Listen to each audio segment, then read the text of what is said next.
Today, we're going to be talking about a great poker game that has really been forgotten due to the popularity of Texas Holdem, and that is 7-card stud.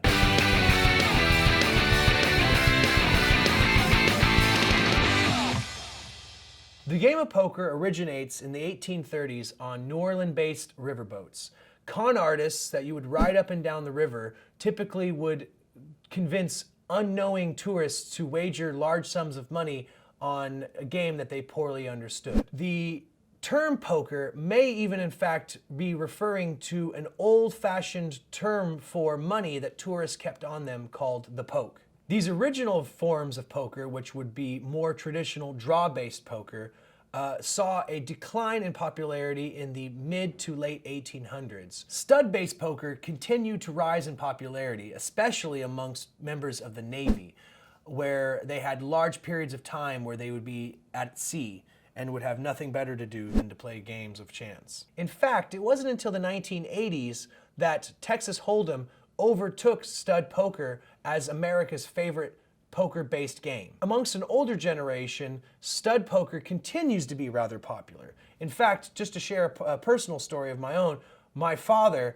is only slowly transitioning from stud poker to understanding Texas Holdem, why myself, the younger generation, embraces this Texas Holdem over stud poker. So him and I are often at odds with each other over which is the superior game. Overall, I would have to say, though, that I feel stud poker is a thinking man's variation on the game, and that you solidly need to base all your strategy in math and not go purely on luck. Irrespective of its recent decline in popularity, 7-card stud continues to be a very popular game, even amongst casinos that are trying to modernize to allow for more Texas Holdem tables in their establishments. You're pretty much guaranteed to find at least a few 7-card stud tables in any casino card room.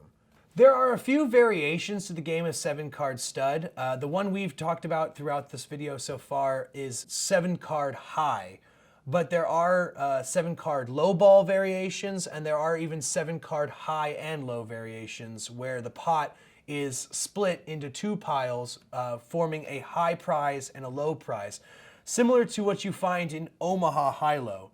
If you're curious about Omaha High-Low, make sure to check out our video on the channel that we did earlier on that subject.